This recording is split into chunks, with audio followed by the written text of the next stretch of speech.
Hi friends, welcome to my channel story book by ఆరాధ్య.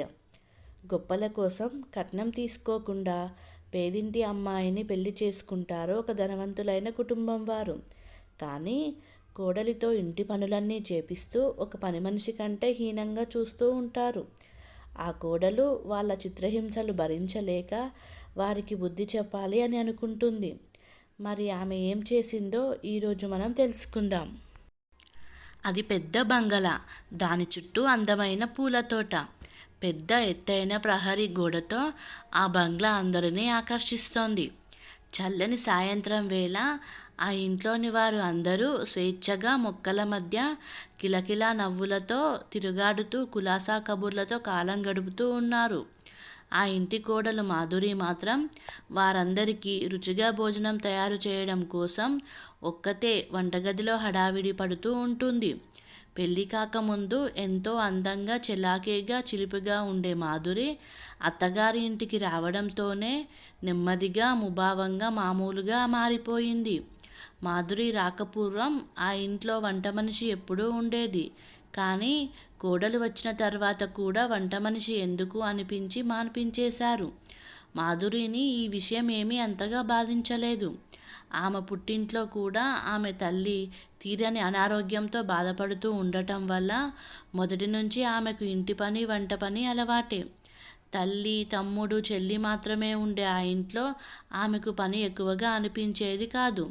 కానీ అత్తవారింట్లో ఎక్కువ మంది ఉండటంతో, అందులోనూ పెద్ద ఇల్లు కావడంతో ఉదయం లేచింది మొదలు రాత్రి 11 గంటల వరకు విరామం లేకుండా పని చేయవలసి వస్తోంది. ఎవరు ఏ క్షణంలో ఏ పని చెప్పినా చటుక్కున చేయటానికి పూనుకుంటుంది మాధురి. వారి కోసం అంత కష్టపడినా కూడా వారు ఆమెపై ఇసుమంతైన సానుభూతి కూడా చూపించరు.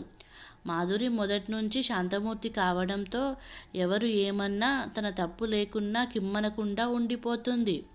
స్నేహితుల మధ్య గొప్పగా నేను కట్నం తీసుకోకుండా పెళ్లి చేసుకుంటాను చూసుకోండిరా అని ఫ్రెండ్స్ దగ్గర చేసిన శపథానికి కేవలం పేరు కోసం మాధురిని పెళ్లి చేసుకున్నాడు ప్రకాష్.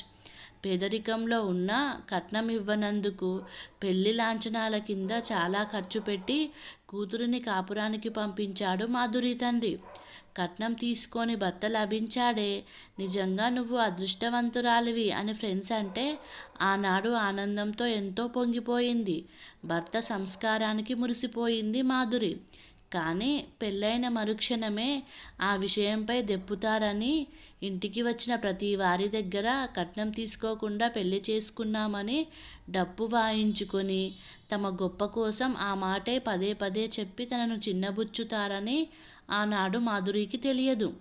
మాధురి మొదట్లో సంతోషించిన తర్వాత ఏకంగా అదే పాట అందరి దగ్గర పాడుతూ ఉంటే సిగ్గు పుట్టి అవమానంగా అనిపించసాగింది.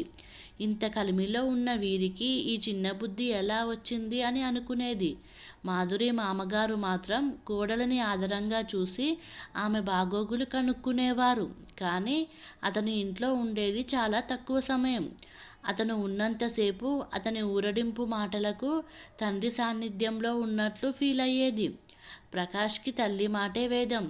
తల్లి, చెల్లెళ్ళు, తమ్ముళ్ళు ఎక్కడ తనని భార్య విధేయుడుగా భావిస్తారో అని తన ఆధిక్యతను నిలుపుకోవడం కోసం వారి ముందే మాధురి మీద చెయ్యి చేసుకోవడం, కసరటం చేసేవాడు. ఆమె ఏమైనా చెప్పబోతే నీ మొహం ఏడిసావు ఇలాంటి పదాలతో ఎప్పుడు చిన్నబుచ్చేవాడు. ఆమె విచారంగా తలదించుకొని మౌనంగా ఉండిపోతే ఏడుపు మొహందాన అని చీదరించుకునేవాడు. భర్త అలుసుని ఆదరంగా తీసుకొని ఇంట్లో తక్కిన చిన్న పెద్ద అందరూ అదే దూరం ప్రదర్శించేవారు.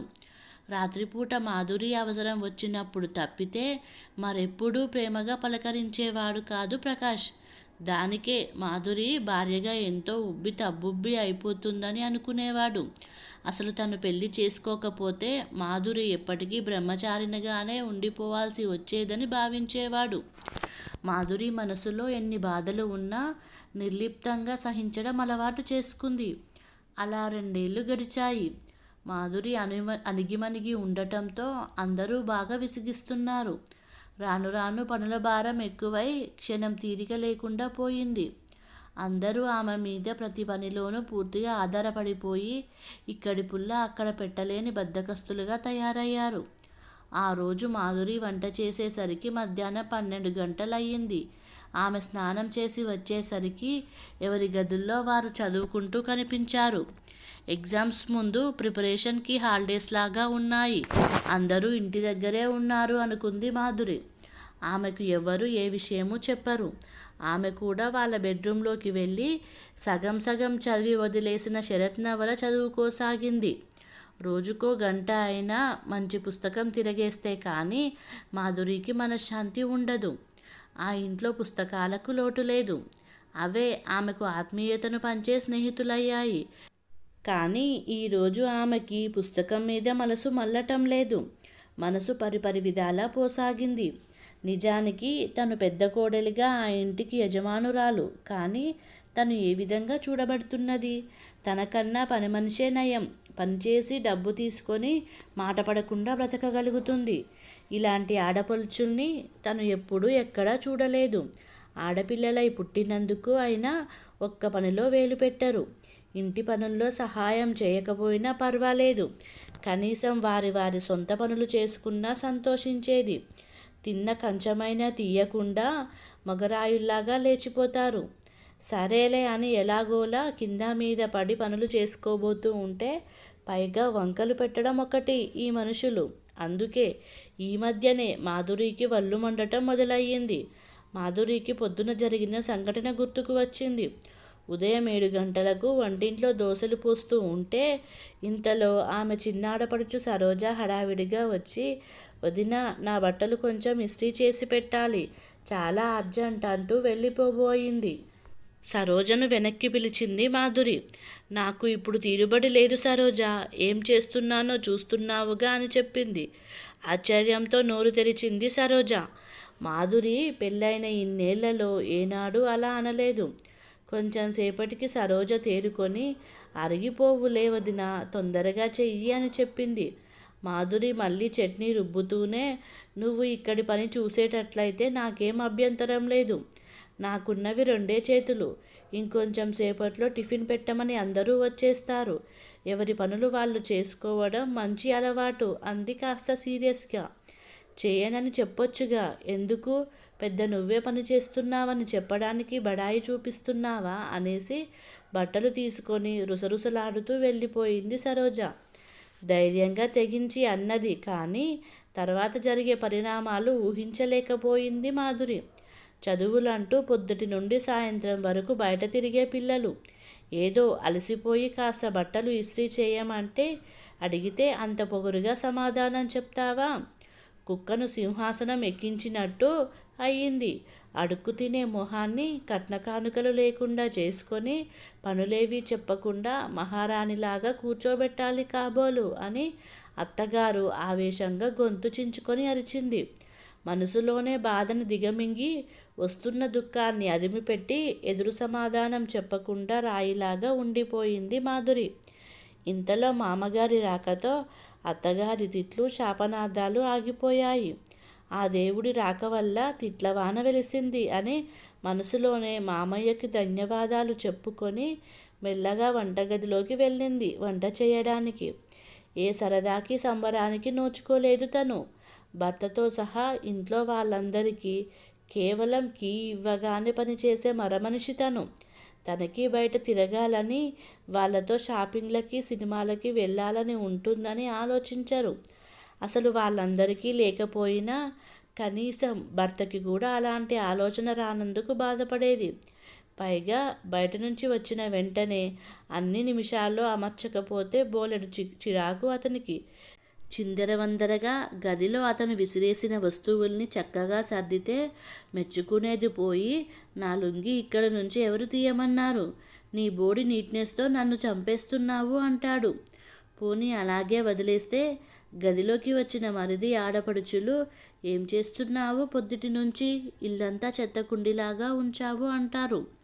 ఏదో ఒక రకంగా తనని మాటలతో సతాయించి హింసించడం వారి ధ్యేయంగా అర్థం చేసుకునే మాధురిలోని సహనానికి పరాకాష్ట వచ్చేసింది.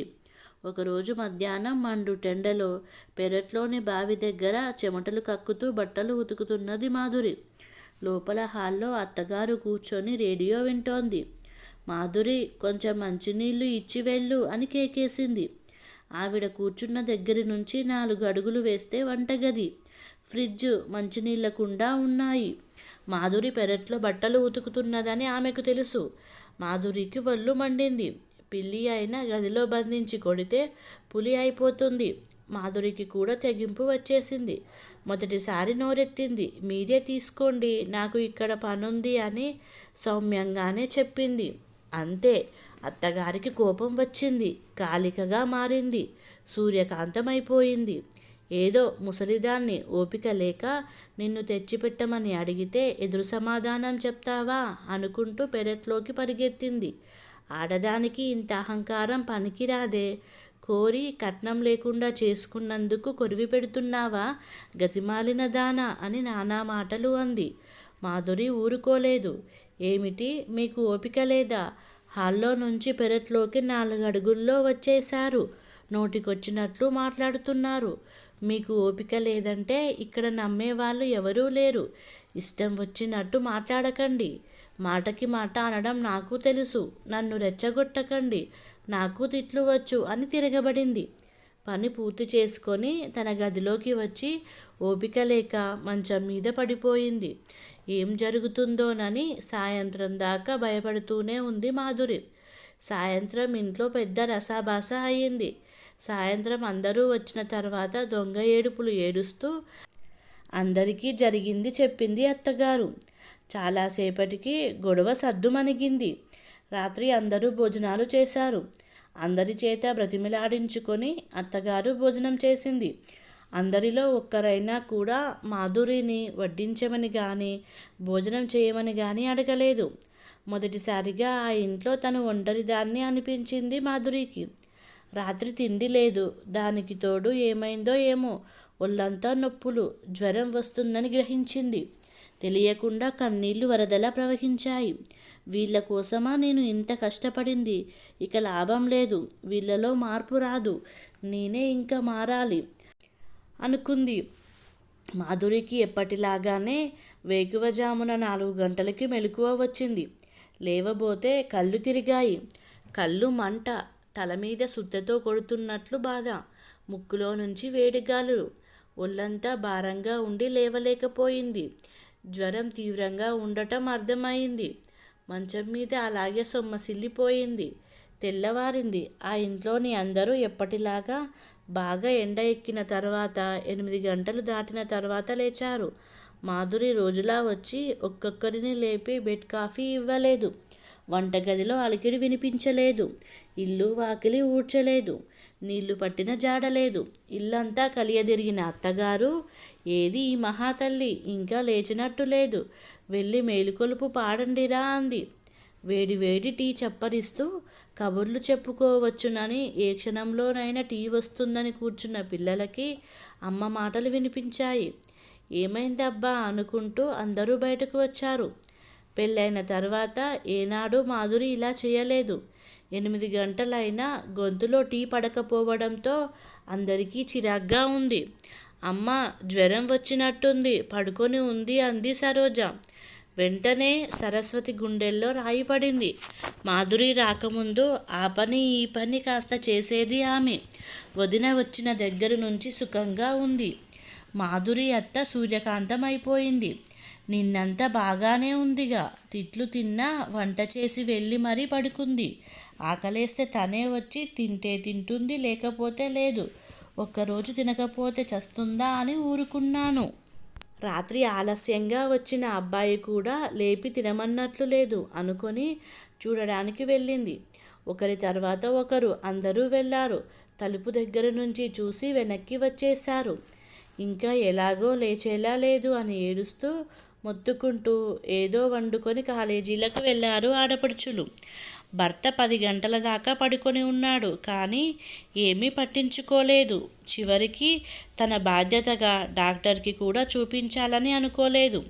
అప్పుడే మాధురి ఒక నిర్ణయానికి వచ్చింది. సాయంత్రంలోగా తమ తప్పు తెలుసుకొని క్షమాపణ చెప్పి డాక్టర్ని పిలిపించి తగిన పరిచర్యలు చేయకపోతే ప్రకాష్తో తెగదెంపులు చేసుకోవాలి అనుకుంది. మాధురి నాన్నగారికి అన్ని సంగతులు తెలిసాయి. పని మనిషిని మాన్పించి కూతుర్ని అత్తవారు పెడుతున్న బాధలు విన్నాడు. కలో గంజో కలిసి తాగుదాం వచ్చేయమని కూతురికి ఎన్నో మార్లు చెప్పాడు. కానీ మాధురి వినలేదు. వీళ్లను అందరినీ ఏడాది తిరిగేలోగా మంచివాళ్ళుగా మారుస్తాను. నాకు పెళ్లి చేశారు, మళ్ళీ మీకు భారంగా ఉండదలుచుకోలేదు అని తిరస్కరించేది. బాగా ఆలోచించి ఓ నిర్ణయానికి రాగానే మాధురికి మనసు ఊరట కలిగింది. జ్వరం తగ్గిపోయింది. హాయిగా నిద్రపోయింది. లంకనం పరమ ఔషధం సూత్రం వల్లనే ఒళ్ళు తేలిక అయ్యింది. మాధురి అనుకున్నది ఏదీ జరగలేదు. మాధురి అత్తగారు క్షమాపణ చెప్పలేదు. ప్రకాష్ డాక్టర్ని పిలిచి చూపించలేదు. దిక్కు దివానా లేనిది. జ్వరం తగ్గగానే ఆకలవుతుంది. మళ్ళీ మామూలు పనిలో పడిపోతుందని అందరూ ఊరుకున్నారు. మర్నాడు ఉదయం 7 గంటలయ్యింది. మాధురి అత్తగారు మొదట లేచింది. కోడలు లేవలేదు. వస్తువులు ఎక్కడికక్కడ ఉన్నాయి.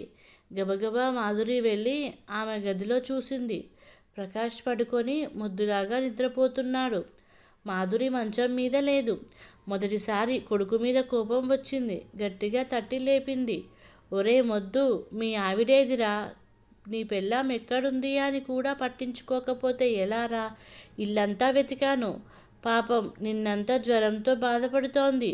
దానికి ఏమన్నా అయితే ఇంకేమన్నా ఉందా అంది.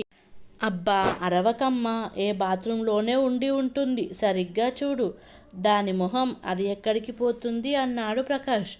తెల్లవారుజామున అది గది బయటకు రావడం కూడా చూశాను. మేల్కొంది కదా అని మళ్ళీ హాయిగా నిద్రపోయాను. మళ్ళీ లేచి చూసేసరికి ఎక్కడా లేదు అంది అత్తగారు. ప్రకాష్ బద్ధకంగా లేచాడు. గదంతా కలియ చూశాడు. టేబుల్ మీద పేపర్ వెయిట్ కింద ఒక కాగితం రెపరెపలాడుతూ కనిపించింది. అనుమానం వచ్చి చూశాడు. మీరు నన్ను ఎప్పుడూ అర్ధాంగిగా చూడలేదు.